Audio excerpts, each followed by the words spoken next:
Welcome back to another episode of the Evercast. I'm Kazan, along with Pitt and Sly and Aline. We have a very special guest today, Morrigan, who has been taking care of recaps on the Facebook Spoilers and Theories page. We are, of course, not affiliated with Evermore. We are just a bunch of super nerds that we just love sitting around talking about Evermore and building the fan base for Evermore. Tonight, we're going to be talking of the opening weekend of Aurora 2020, north of North Pole, and also the Christmas Carol. There is a ton of new characters, which we're going to start off with. Pitt, why don't you get us started? Absolutely. Yes, we have new characters in town. Most of them are from the actors that are participating in the Christmas Carol play. Even though they're actors in the play, they also have characters in park as well. So when they're not actually in the play, you can get to know their Evermorian personalities. So a few of them that I had the chance to meet when I came on Friday.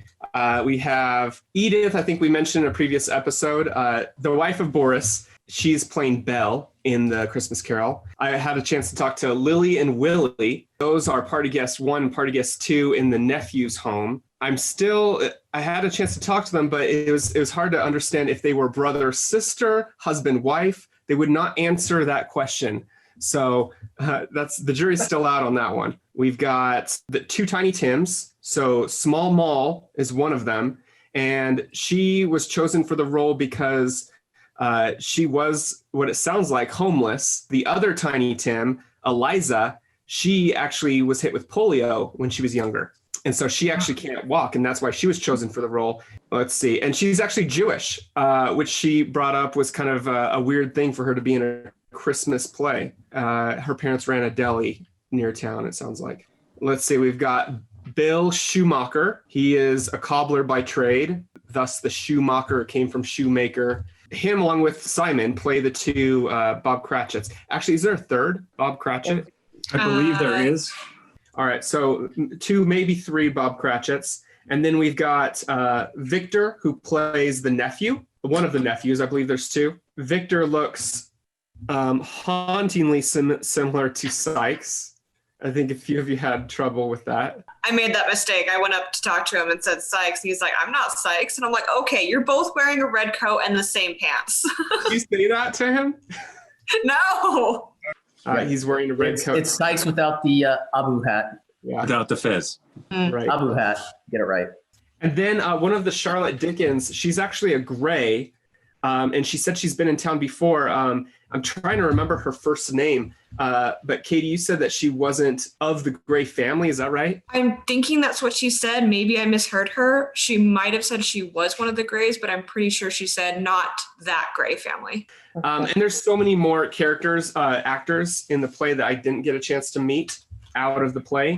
So we'll keep you up to date on that. Might be a good time to say that there will be spoilers. Oh, yeah. This is a spoiler podcast. So if you don't, so far all you've learned are some names. But if you're a person who doesn't want to hear the secrets or speculation, there will be lots of speculation. Then you may want to leave this one until you feel like you're up to speed. There's your warning. For those of you who were around for Lore that just finished, the circus tent is still there, but it now has a market. But it's got many vendors inside. It's also a great place to get away from the wind if you might need that for a moment or two. But the vendors are really fantastic. We went through on Friday night and everyone had something that we wanted to get. I'm going to have to come back later when I don't have my shadows so I can do some of the Christmas shopping, including people who have been vendors before and some brand new stalls. So go in and see all the really, really amazing crafts and work that is available there. There's also as Kazan was saying, there is a Punch and Judy show that is run by the professor. I did not know until I was doing a little Google research on Punch and Judy that people who do the Punch and Judy show are traditionally called the professor. So there you go. Really? Okay. It is. Yeah, I did not know that. Live and learn. Never say that Evermore does not broaden your horizon. It's in a separate booth over like across from the mausoleum, I want to say. Yeah. And it is really, really worthwhile. Now, Punch and Judy, if you haven't seen that before, you aren't familiar with it, it's a traditional puppet show involving rather violent puppets that beat each other with sticks. And it's nonetheless very entertaining, and kids love it. Mine certainly did. It's very interactive. The way the show works is you are shouting encouragement both to the puppets and to the professor. The fourth wall gets broken all the time. It's really, really fun. It's about, I'd say, 20 minutes, and it's also inside a tent, so out of the wind. So recommend that you stop by and see that. It'll be interesting to see whether it changes at all. You know, the shows within the show at Evermore often have started brought into the story. Certainly we saw that with the Glass House in Pyra and in Lore. So maybe there will be something in the Punch and Judy show that comes into play. That's obviously speculation. I did warn you there would be speculation. It was hilarious. I don't know about kids, but for me, it was hilarious. The guy who's doing it, I believe it's his puppets that he's been using for years. So he's done this professionally. And Bill Schumacher walked by me and said, hey, he's been doing it for, he said 7 years. And the way he said it, I knew that he was talking about, you know, out of character. The actor that does that has been doing it for that long. It got me thinking, like, I don't want to get too deep into this, but, you know, this early form of entertainment, I think it's been the precursor and the foundation of a lot of the comedy we have these days. Like, it reminded me of Tom and Jerry and Three Stooges. A foundation to the slapstick comedy that everybody really enjoys. Is that where slapstick came from, the word? I believe so. That would be so cool if that were. That would make sense. It makes sense, right? Yeah, there's a lot of eating with the club that goes on in Punch and Judy. It was pretty cool. My kids did love it. I mean, it's the sort of thing that in the back of my head, I'm watching thinking like, oh my goodness, we're throwing, well, I won't spoil it, but people get hit a lot and lots of things happen. But at the same time, you know, it's like any James and the Giant Peach or Charlie and the Chocolate Factory. Lots of really dark things happen in there too, and kids love it. Fairy tales have always had a dark side, right? So and it's the Hanna-Barbera cartoons, they were always pretty brutal. Roadrunner and Tom and Jerry and all that. I may not be the best qualified person to talk about the structure of the Christmas Carol, how that works, but I'd be happy to give it a shot. So the Christmas Carol is a separate ticket. You can either buy a combination beforehand, an entrance ticket and a Christmas Carol ticket, or I believe you can buy a Christmas Carol ticket once you're inside. And it takes about an hour. I think it's there's a bit of a range because, as you'll see when you go through it, it's different each time you go through because you'll see different people playing different parts. But it picks you up at Town Square and you follow the story from sort of vignette to vignette. You're being guided by Charles or Charlotte Dickens, and the author is interacting directly with the characters. So are you. They're all the familiar story and people that you know from A Christmas Carol. So you follow Dickens as your guide. They take you through the story. You interact and to some degree, but then you really just watch the story, and you can talk with the people as they, like when you're in the scene with the Christmas party, people will talk to you a little bit on your way in and out. It's really fun. It's really well done. They've captured all the charm and the wonderfulness of that story that we all are familiar with and love. So definitely check it out. It is well worth it. And because so many different people are playing different parts, it makes me want to see it more than once so you can see how everyone is doing. Yeah, we mentioned that in our sneak peek of Aurora, that different people play different parts, and each time you go, you might get a whole entire different cast. I was fortunate enough to have a particular Scrooge that I know out of park. And I was able to kind of banter a little bit while we were walking. Like, he's like, oh, I've never known love. I'm like, what about your sister? Didn't she love you? And he's like, ah, rah, rah. And he bantered back with me. And we were in the Christmas party of the nephew. And as daughter-in-law says, he's missing out. I'm like, yep, he is. And he's like, don't you start with this. It was a lot of fun. So the ticket is about, what, $24? Yes, it's $24. Yeah, with some hot chocolate. So that's nice. You can either grab it right as you start and it's something warm. to hold on to, or you can grab it afterwards. Yes, hot beverages, very important. I realized this last Friday when we were there that my kids are now officially Utahns and we're originally from California. We were at the Hex, and instead of getting a hot chocolate, which was obviously what was called for, it was 30 degrees. They both wanted Witch's Peaches and just drank iced drinks. So I'm like, all right. These are Utah kids. But it is right. pretty cold. I definitely recommend many layers of thermals, especially if you're not in the coven. If you're Yes. Yes. So I think it's time for another spoilers warning. We're going to be getting into what happened the weekend. So again, if you don't want to know, if you want to come to the park this week, dig into what's going on, now is the time to turn off our podcast.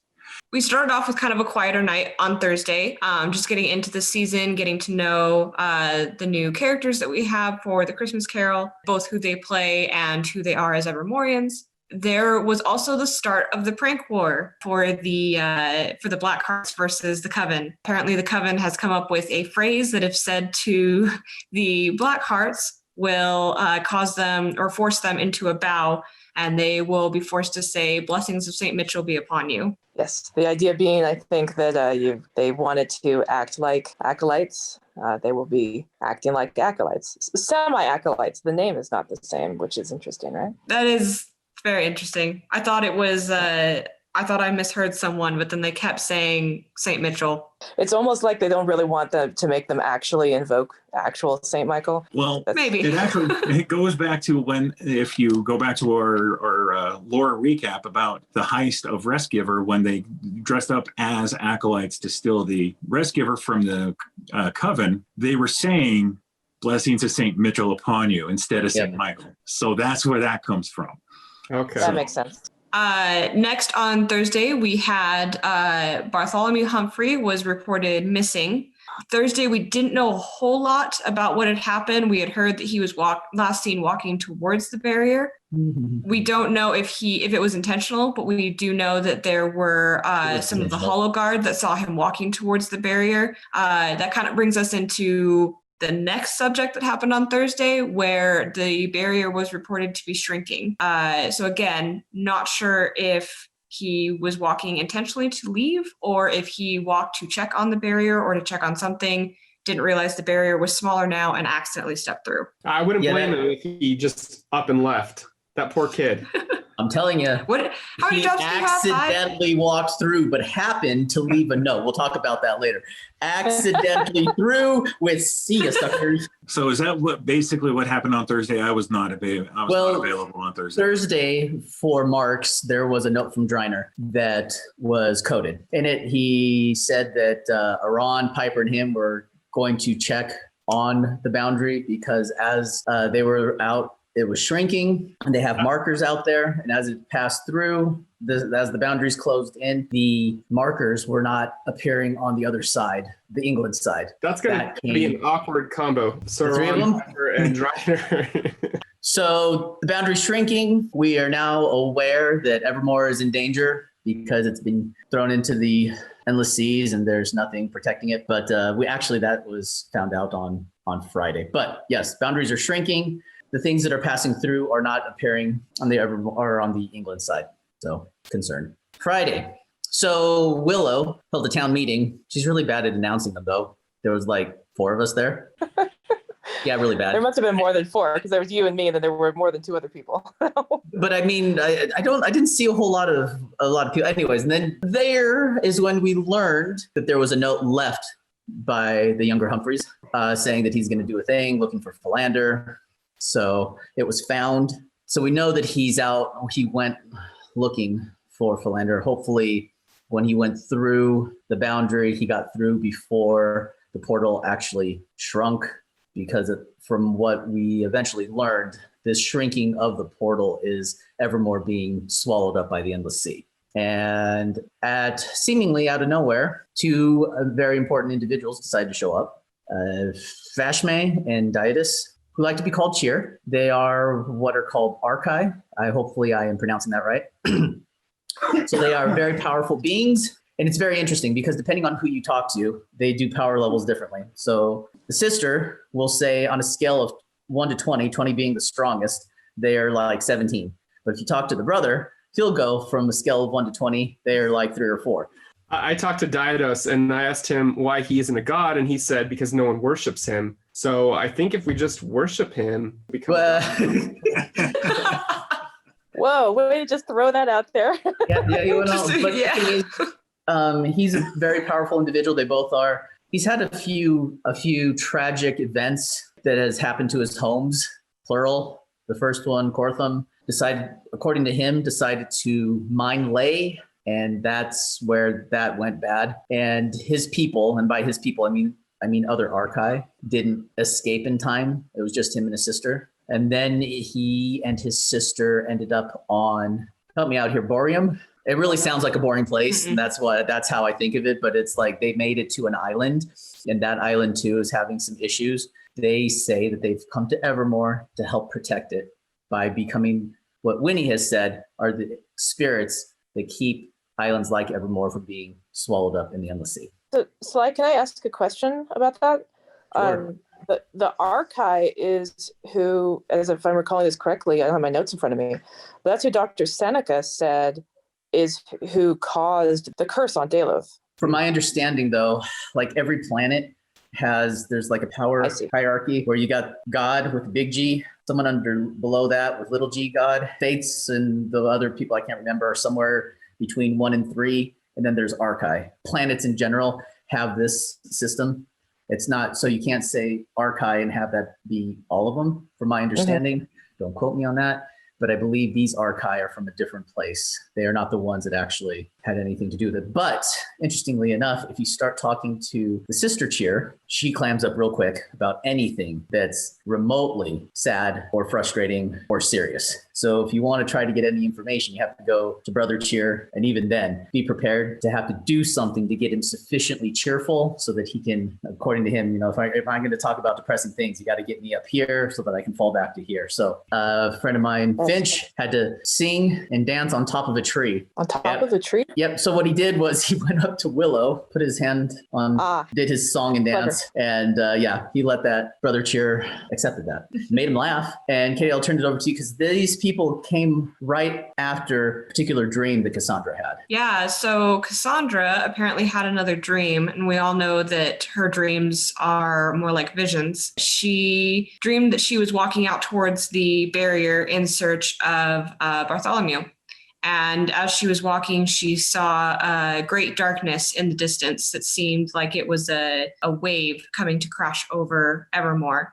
And the more she looked at this darkness, the more terrified she became. Before the darkness could hit Evermore, she saw someone step forward. She couldn't see their face, but they were like radiating light. They stood between the darkness and Evermore. And unfortunately, Cassandra woke up before she could see the identity of whoever this person was that was trying to defend Evermore from whatever darkness is coming. I thought it was interesting because she said person. So I went back and talked to her after I had met the Cheers. And I asked her specifically, does it mean only one person? So she could neither confirm nor deny one or two because dreams are metaphorical by nature. So there was another cool thing that happened on Friday is that Philip Humphrey is back. He came through just 15 minutes, he said, before the town meetings. So he had just gotten back in town when that started, and he seemed bemused, in his best Philip Humphrey way. He said that he had been trying to get back into town since October, but that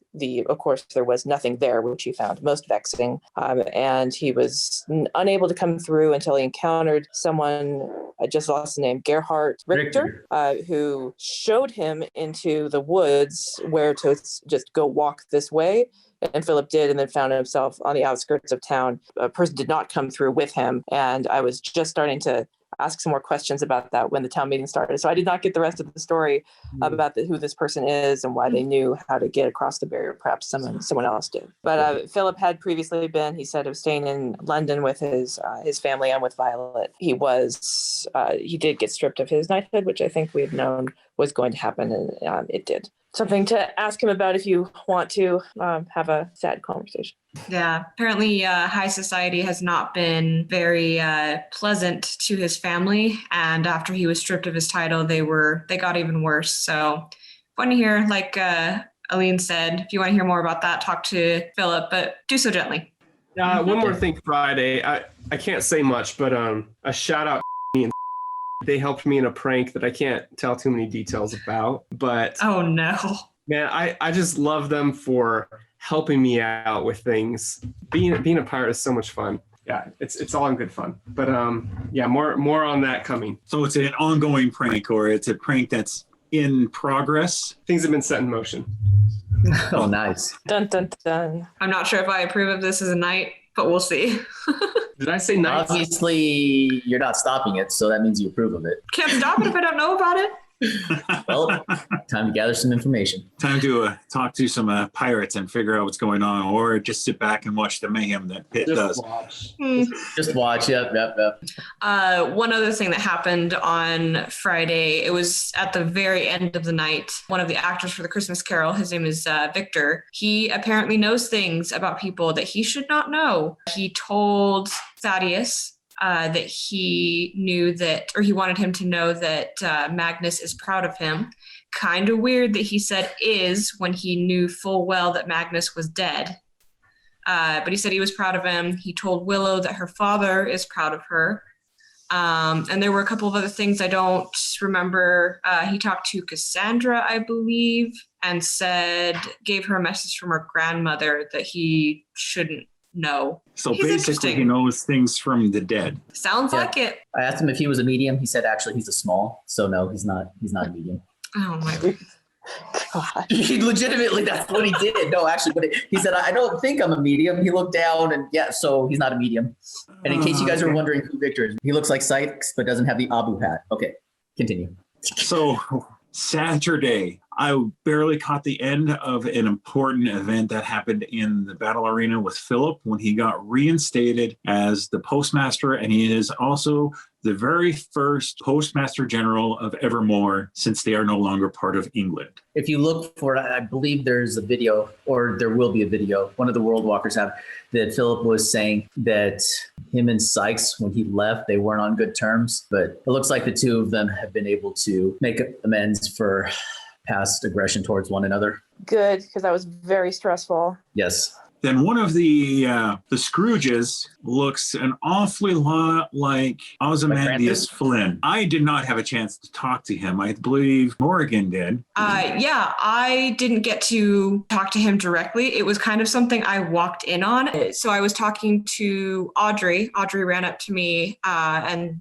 told me that Ozymandias was back in town. Obviously, I was a little confused. And she said the actor for the Christmas Carol that looks like Ozzy is actually Ozymandias Flynn. He told me when you were walking up. So she kind of had to cover for him real quick. Apparently, he wants to redeem himself in the eyes of the Evermorians and the World Walkers. Don't know if that's going to go over as well as he hopes, but we'll see. We let a lot of people redeem themselves. Not gonna, point fingers, I guess, but there are a lot of Evermorian people that have done some pretty shifty things and have been forgiven, or at least given a chance. So can someone tell me why someone who is an accomplice to murder is walking around, though? Do we know why? we don't know.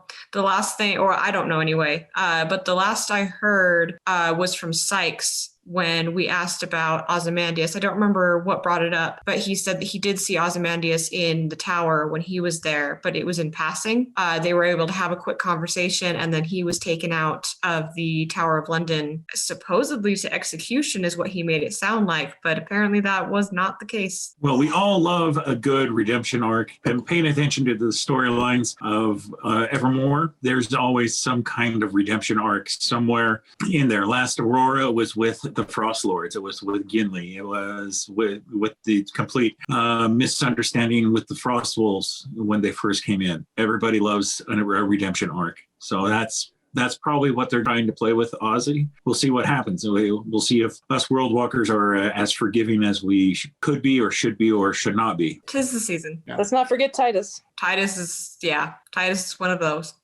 Thanks for joining us for another episode of Evercast. You can always reach out to us at evercastweekly@gmail.com. We will get back to you with any comments, questions, feedback, praise, laughing at our puns, anything like that. Tell us what we got wrong. That we like that too. And until next time, we will see you back here. you have any concerns, please feel free to not send them our way. If you have any concerns, stab Sly in the park. But we just spoke for an hour on probably the slowest story night for this season. There you go. Stab. Shut up, Sly. Way to stop my random speculation in its tracks. It's this one. He's below me. That's why I'm just which one? Which one? Which one? This one? Come on. Yeah. You. I stabbed you. Man,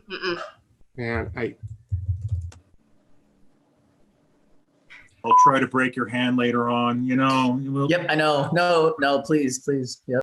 Like the only difference is the fuzz hat, the Abu hat. Fuzz?